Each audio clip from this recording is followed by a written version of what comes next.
कोई भी संसार में इसके बारे में कोई मायना नहीं कि आप कौन हैं, आप कौन सी जाति के, रंग के हैं, आप क्या विश्वास करते हैं, आप कहां से हैं। आप यीशु के पास में आ सकते हैं और इस बहुतायत के अनुग्रह के वरदान को प्राप्त कर सकते हैं और धार्मिकता का वरदान पा सकते हैं।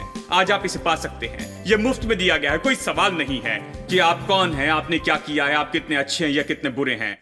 His name is wonderful. His name is wonderful.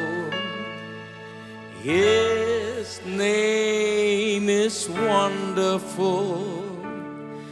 Jesus, my Lord. He is a mighty King, Master of everything. His name is wonderful, Jesus, my Lord. He's the great shepherd, the rock of all ages, Almighty God is He. Bow down before Him, love and adore Him. His name is wonderful, Jesus, my Lord. His name is wonderful, everybody. His name is wonderful. His name is wonderful, Jesus, my Lord. He is the mighty King, Master of everything. His name is wonderful, Jesus, my Lord. He's the great shepherd, the rock of all ages, Almighty God is He. Bow down before Him,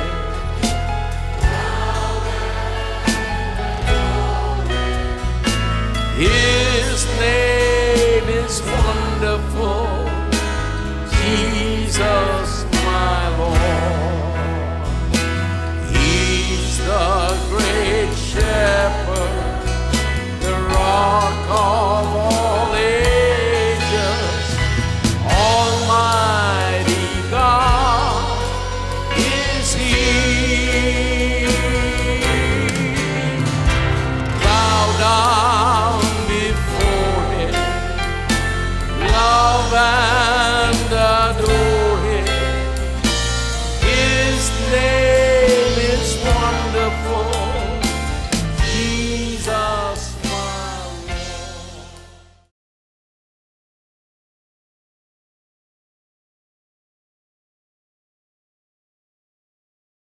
मेरे साथ निकालिए Romeo अध्याय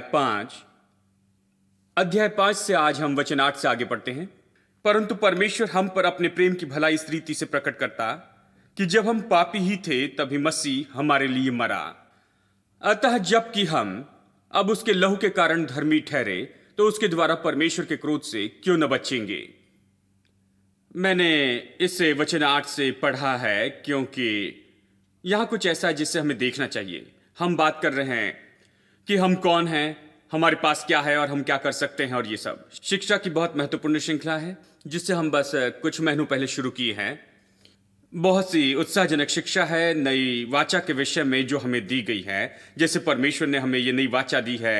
नई वाचा वास्तव में यीशु मसीह की मृत्यु और जी उठने के द्वारा शुरू हुई।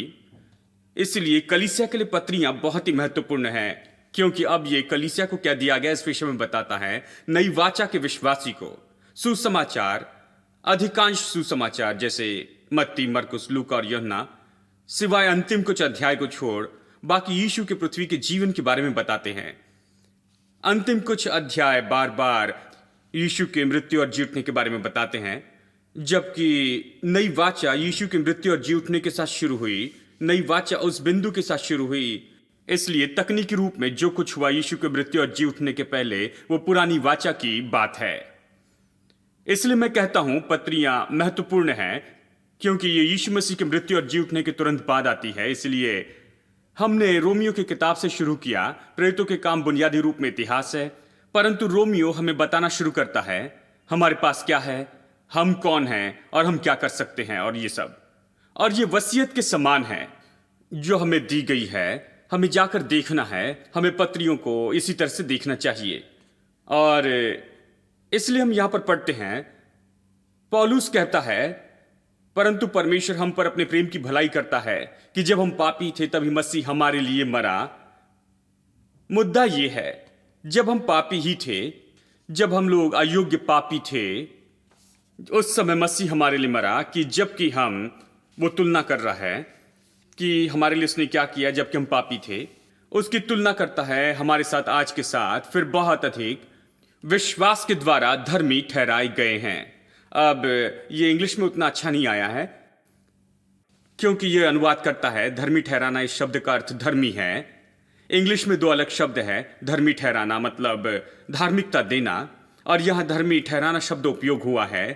इसका सच में अर्थ है धर्मी बनाए जाने से कहीं अधिक है उसके लहू के द्वारा। अब पौलुस के लिए धर्मी बनाए जाना ऐसा सत्य है कि हर कोई इसे जान ले। हां, जब आप पापी ही थे यीशु आपके लिए मरा। इससे कहीं अधिक अब आप धर्मी ठहराए गए हैं या आप धर्मी बनाए गए हैं। देखिए, आज के दिन धार्मिकता बहुत कठिन बात है कुछ विश्वासियों को स्वीकार करने के लिए। वो ये बात स्वीकार कर लेते हैं कि वे पापी हैं, सोचते हैं कि वे पापी हैं, जानते हैं वो कीड़े हैं और कुछ नहीं है, धूल है, अयोग्य और छोटे पापी हैं, इस तरह से। और वे ये स्वीकार करने के लिए तैयार हैं बजाय इस सत्य के कि हम धर्मी ठहराए गए हैं, कि हम धर्मी बनाए गए हैं। इसलिए मैं आपको दिखा रहा हूं पौलुस के लिए इस तरह बात करना सामान्य है। सो जबकि हम उसके लहू के कारण धर्मी ठहराए गए हैं, वो इस बात को समझता है कि हर एक विश्वासी को समझना चाहिए। हर एक विश्वासी ये समझता है। पहली कलीसिया में मैं समझता हूं उन्होंने यही किया, उन्होंने यही सिखाया। और इससे अधिक हम धर्मी ठहराए गए, धर्मी बनाए गए उसके लहू के द्वारा। हम उसके द्वारा क्रोध से बचाए जाएंगे। देखिए, हमें नजरिया बदलना चाहिए जिस तरह हम बातों को देखते हैं। परमेश्वर का कोप हमारे ऊपर अभी नहीं है। परमेश्वर आपकी ओर ऐसा नहीं दिखता जैसे कि कोई आपकी ओर क्रोध से देख रहा है। आज परमेश्वर आपकी ओर दया और तरस से देखता है। आज पापी व्यक्ति की ओर भी परमेश्वर दया और तरस से देखता है, क्योंकि बाइबल कहती है परमेश्वर का क्रोध पाप के विरुद्ध में है और पापी के विरुद्ध। परंतु बात यह है, परमेश्वर का कोप जो उस समय से निर्माण हुआ जब से आदम ने पाप किया, परमेश्वर का कोप निर्माण हुआ और यह ऐसा जमा किया गया जैसे पानी बांध में जमा किया जाता है। सदियों से मनुष्य की सभी बुराइयों से जो परमेश्वर के क्रोध को निर्माण करती है, उसने उसे निर्माण किया और एक बहुत बड़े भंडार में उसे जमा करके रखा गया। और जिस दिन यीशु कलवरी के क्रूस पर लटकाया गया, परमेश्वर का कोप जो सदियों से जमा किया गया था उंडेल दिया गया और ये यीशु पर गिर पड़ा। परमेश्वर के कोप ने यीशु को नष्ट कर दिया जैसे वो क्रूस पर लटका था। अब इस बारे में सोचिए, हम उपवास के दिनों में हैं, लोग दाढ़ी बढ़ाने में व्यस्त हैं, मटन नहीं खाते हैं और ये सारी बातें और उपवास और ये सब कुछ। अब हमारे पुरखाओं ने इन सारी बातों को शुरू किया, उपवास और ये सारी बातें, अच्छे अभिप्राय से। वास्तव में उन्हें इसके लिए श्रेय देना चाहिए। उन्होंने ऐसा किया कि हम उपवास करें, केवल उपवास के लिए नहीं, लेकिन हम इन बातों के बारे में सोचते जाएं ताकि हम परमेश्वर के वचन को देखते हुए समय को व्यतीत करें और इन बातों को समझ सके, ताकि हमारे पास क्रूस के लिए बड़ी प्रशंसा हो जो यीशु ने हमारे लिए किया है। उन्होंने इसे बड़े अच्छे उद्देश्य से किया, इसलिए यह इस तरह से बुरा नहीं है। उन्होंने लोगों को उपवास करके ये सोचने के लिए बाध्य किया और इस तरह सभाएं की। प्रति हफ्ते विशेष सभाएं होती है, क्रूस के विषय में बातें करते और जो कुछ हुआ उस पर ध्यान देते हैं और उन्हें सभी बातों का अर्थ बताते हैं। सो इस तरह से अच्छा है। परंतु क्या होता है अब इस समय, बाकी दूसरी बातों जैसे हमने क्या किया है, हमने अर्थ को बाहर फेंक दिया और अर्थहीन भाग को रख दिया है। हमने उपवास को रखा, इसलिए 3 बजे तक हम कुछ नहीं खाते या उसी तरह से अन्य कुछ। आप जानते हैं हम 3 बजे की राह देखते और फिर मटन चॉप्स तैयार होते हैं और सब कुछ तैयार होता है। हम में से कुछ लोग अधिक पवित्र है और बिल्कुल मटन नहीं खाते हैं, 40 दिनों तक कुछ नहीं खाते और फिर ईस्टर के रविवार की राह देखते हैं। और मैं आपको बताऊं, मटन नहीं मिलता है किसी भी मटन की दुकान पर, जानते हैं क्योंकि ये पूरा बिक चुका है, क्योंकि हर कोई मटन खरीदने के लिए कूद पड़ता है, क्योंकि उन्होंने 40 दिन से इसे नहीं खाया। वो इसे खाने के लिए बेताबी से कूद पड़ते हैं। परंतु बात यह है कि आपने क्रूस पर मनन किया है, कि आपने सोचा है कि यीशु ने क्या किया है। बहुत ही कम लोग इसे करते हैं, वे परंपरा से होकर गए हैं, क्योंकि ये दादाजी ने बताया था, कई वर्ष से ये चलते आ रहा है। हम ऐसा करते हैं, 40 दिन उपवास करते हैं, मटन नहीं खाते और ये और वो करते हैं, दाढ़ी बढ़ाते हैं और सब प्रकार की बातें। वो सब ये बातें करते हैं, ये उनके अंदर चली जाती है, उनमें समझ जाती है। ये उसके अर्थ को नहीं समझते। अर्थहीन भाग को वो अच्छी तरह से थाम लेते हैं, परंतु अर्थ को बाहर छोड़ देते हैं। आज मुझे इसका अर्थ बताने दीजिए। परमेश्वर का कोप जो सदियों से निर्माण हुआ था, एक बांध के समान यीशु के ऊपर छोड़ दिया गया। ये यीशु के ऊपर आया और यीशु के ऊपर गिर पड़ा और इसलिए वो चिल्लाया, हे मेरे परमेश्वर, तूने मुझे क्यों छोड़ दिया है। उसने वो दुख उठाया और मारा गया, क्योंकि परमेश्वर का क्रोध पूरी मनुष्य जाति के पापों के ऊपर था। आदम से लेकर अंतिम पुरुष तक यीशु के ऊपर वो उंडेला गया। यशायाह ने भविष्यवाणी करते हुए कहा, यीशु के क्रूस पर जाने से 800 साल पहले उसने इस तरह से कहा, हमारी शांति की ताड़ना उसके ऊपर पड़ी, हमारी शांति के लिए ताड़ना उसके ऊपर पड़ी। ये आकर यीशु पर गिर पड़ा। कितना अद्भुत तरीके से बताया है। ये उस पर उंडेला गया, परमेश्वर का सारा क्रोध उस पर उंडेला गया। मेरे पास अब आपके लिए शुभ संदेश है। परमेश्वर के पास स्वर्ग में कोई क्रोध बचा नहीं है। उसके पास केवल अनुग्रह है और प्रेम है और दया है और भलाई है, बस यही है और कोई क्रोध बाकी नहीं। परमेश्वर के पास आपके लिए प्रेम, दया और करुणा है। वो आपको देखता है आपके लिए भलाई करने के लिए। उसके पास क्रोध नहीं है कि वो अभी आपके ऊपर उंडेल सके। उसके पास केवल दया है, प्रेम है और भलाई है, पापी के ऊपर भी दिखाने के लिए। यही यीशु मसीह का सुसमाचार है। आमेन। इसलिए हमें धर्मी बनाया गया। हम पहले पापी थे और मसीह हमारे लिए मरा। जबकि हम उसके लहू के द्वारा धर्मी ठहरे, तो उसके द्वारा परमेश्वर के क्रोध से क्यों न बचेंगे। अपने उद्धार के विषय में शाश्वती रखे कि परमेश्वर का क्रोध आपके ऊपर नहीं आएगा। इन बातों के विषय में निश्चित हो जाए। हमें अपने सोच को बदलना चाहिए। बहुत से लोग परमेश्वर से डरते हैं, वो नहीं जानते कि क्या होने वाला है। शायद परमेश्वर अपना क्रोध मुझ पर उंडेल दे, शायद उसके पास कुछ बचा हुआ है, शायद वो एक बैरल मेरे ऊपर उंडेल दे, वो ये सोचते। लेकिन मैं आपसे ये कह रहा हूं, उससे कहीं अधिक उसके लहू के द्वारा हम धर्मी बनाए गए हैं। हम उसके क्रोध से बचाए जाएंगे। वचन 10, क्योंकि बैरी होने की दशा में उसके पुत्र की मृत्यु के द्वारा हमारा मेल मिलाप परमेश्वर के साथ हुआ। कहीं अधिक, सब लोग कहे कहीं अधिक। अध्याय 5 में एक और वाक्य जो हम बार बार देखते हैं वो है कहीं अधिक। कहीं अधिक इस कारण से है, यह तुलना करता है कि पाप ने क्या किया और धार्मिकता ने क्या किया। यहां इन दोनों की तुलना है। वो कहता है तो फिर मेल मिलाप हो जाने पर उसके जीवन के कारण हम उद्धार क्यों ना पाएंगे। हम तो शत्रु थे, उसके पुत्र की मृत्यु के द्वारा हमारा मेल मिलाप हुआ। हम पापी थे, तब परमेश्वर ने अपने पुत्र को भेजा। अब मेल मिलाप हो जाने से जीवन को पाएंगे। केवल यही नहीं, परंतु हम अपने प्रभु यीशु मसीह के द्वारा, जिसके द्वारा हमारा मेल हुआ है, परमेश्वर में आनंदित होते हैं। इसलिए पौलुस के लिए यह सत्य है कि हम धर्मी ठहराए गए हैं। ये तो सत्य है। उसके लिए यह कुछ भी नया नहीं है। वो अनुमान लगाता है कि हम सब इसके बारे में जानते हैं। धार्मिकता को स्वीकार करने के परिणाम स्वरूप क्या होता है, हम राज्य करते हैं। यही मुख्य मुद्दा है जो हम बता रहे हैं। आइए वचन 15 में आगे चलते हैं। पर जैसे अपराध की दशा है, वैसे अनुग्रह के वरदान की नहीं। अब यह किंग जेम्स की भाषा है।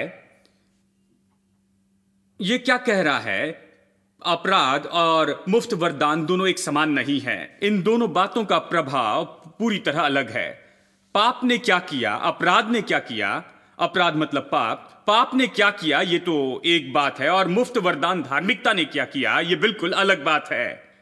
ये मत सोचिए कि ये दोनों एक समान है।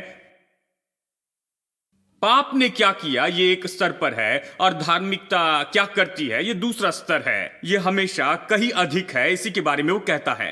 क्योंकि जब एक मनुष्य के अपराध से बहुत लोग मरे तो परमेश्वर का अनुग्रह और उसका जो दान एक मनुष्य का अर्थात यीशु मसीह के अनुग्रह से हुआ है, बहुत से लोगों पर अधिकाय से हुआ। ये वरदान के बारे में कहता है, तो ये धार्मिकता के वरदान के बारे में कहता है, क्योंकि यहां यही विषय है।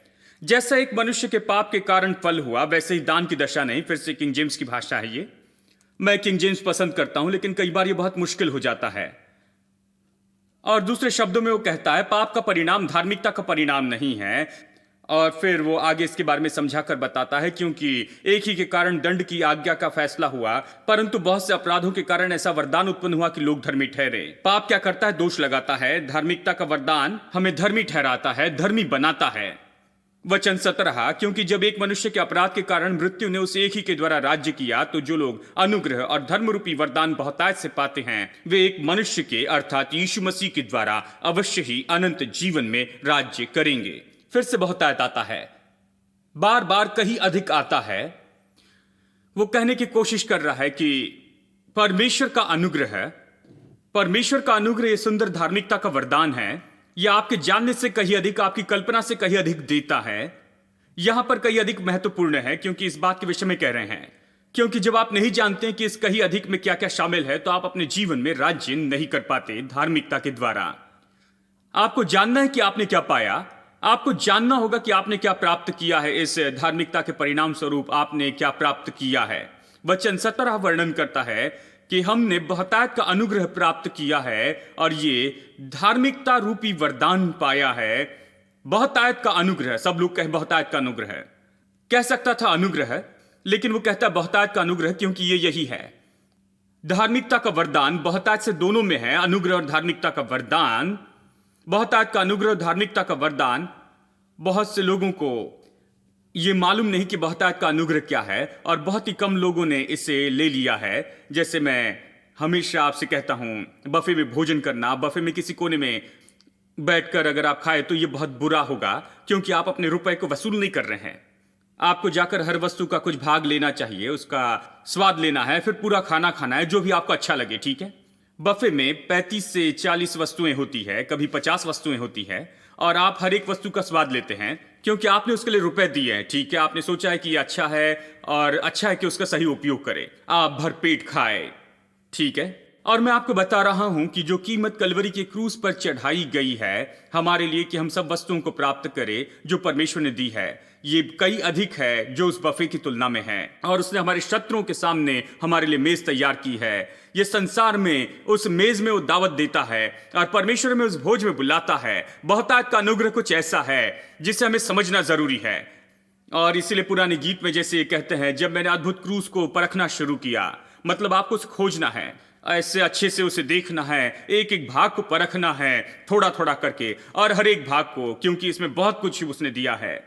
बहुत से लोग नहीं समझते हैं क्योंकि अनुग्रह दिया है। जैसे एक व्यक्ति हमेशा कहते हैं सचमुच अनुग्रह है, परमेश्वर का अनुग्रह है। मैंने कहा एक मिनट रुकिए, आप जानते हैं, मैंने उनसे एक दिन कहा परमेश्वर का अनुग्रह का पहलू 1 कुरिन्थियों ऐसा कहता है, पौलुस कहता है कि तुम हमारे प्रभु यीशु मसीह के अनुग्रह को जानते हो कि वो धनी होकर भी कंगाल बना हमारे लिए ताकि हम धनी हो जाएं।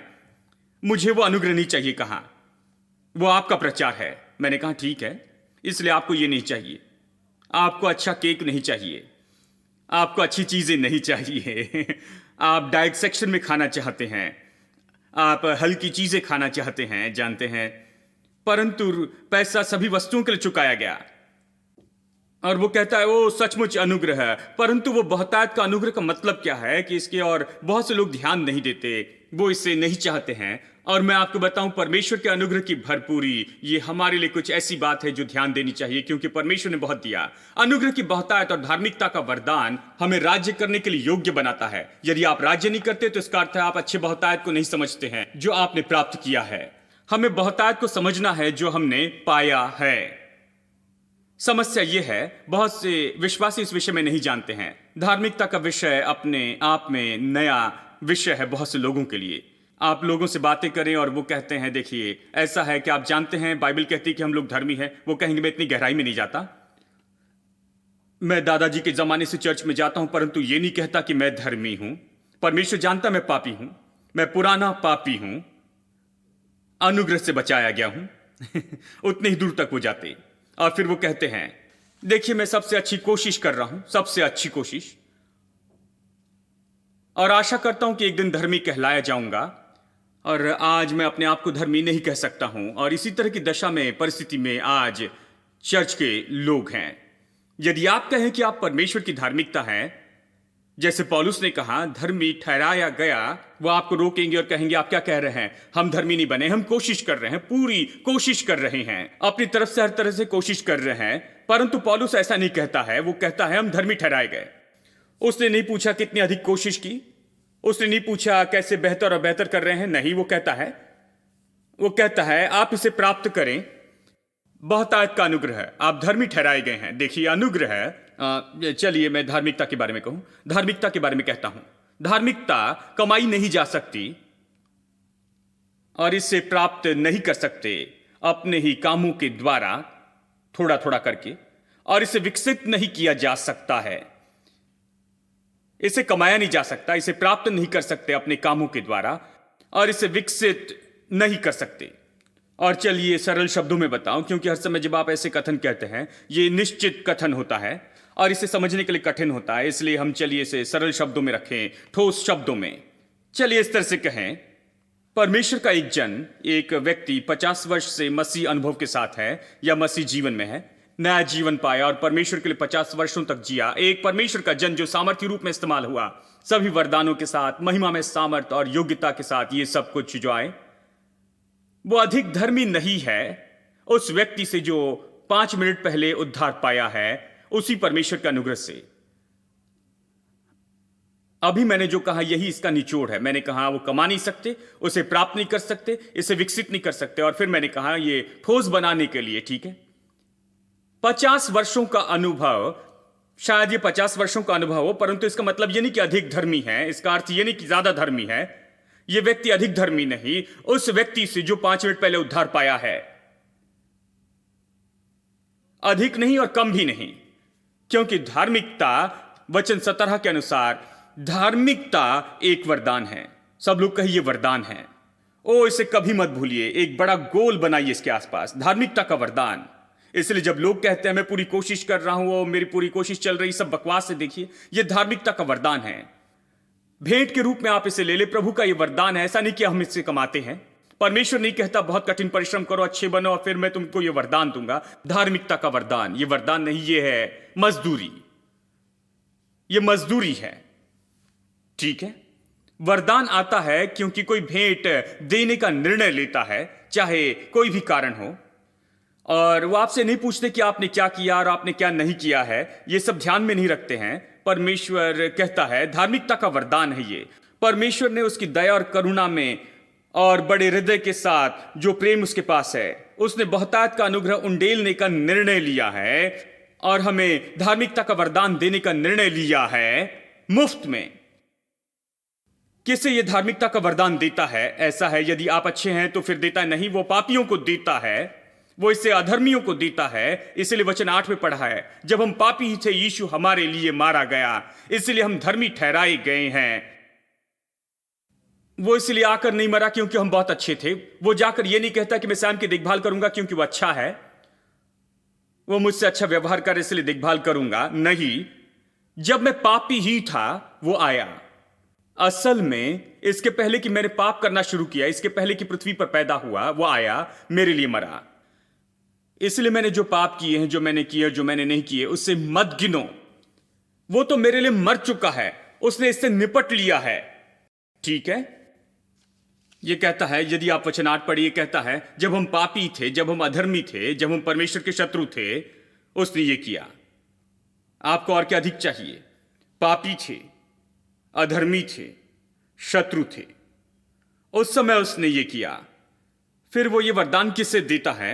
उसके अनुग्रह में उसने ये वरदान दिए पापियों को और अधर्मियों को और अपने शत्रुओं को, उसके शत्रुओं को, वो लोग जो पसंद नहीं करते थे, उन लोगों को। कई बार आपको ये पसंद नहीं आता है और आप कई बार चेलों जैसे कहते हैं कि प्रभु आग गिराकर तू इन सामरियों को कब नाश करेगा, हमें ये पसंद नहीं। यीशु ने कहा यह किस तरह की आत्मा है।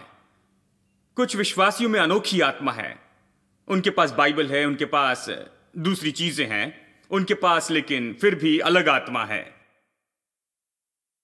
परमेश्वर ने अपने अनुग्रह में निर्णय लिया कि ये वरदान दे उन पापियों को, अधर्मियों को, अयोग्य पापियों को, जो परमेश्वर के शत्रु है। परमेश्वर कहता मैं तुम्हें वरदान देना चाहता हूं, यह धार्मिकता का वरदान है। थोड़ा इस विषय में सोचिए दोस्तों। परमेश्वर ने पूरे संसार को यह दिया, कोई भी आकर इसे प्राप्त कर सकता है। बहुत से लोग इसके विषय नहीं जानते हैं, इसे नहीं पाना चाहते हैं, परंतु कोई भी इसे पा सकता है। कोई भी संसार में इसके बारे में कोई मायना नहीं कि आप कौन हैं, आप कौन सी जाति के, रंग के हैं, आप क्या विश्वास करते हैं, आप कहां से हैं। आप यीशु के पास में आ सकते हैं और इस बहुतायत के अनुग्रह के वरदान को प्राप्त कर सकते हैं और धार्मिकता का वरदान पा सकते हैं। आज आप इसे पा सकते हैं, यह मुफ्त में दिया गया है। कोई सवाल नहीं है कि आप कौन हैं, आपने क्या किया है, आप कितने अच्छे हैं या कितने बुरे हैं। ये सारी बातें बिल्कुल लेखे में नहीं आती है।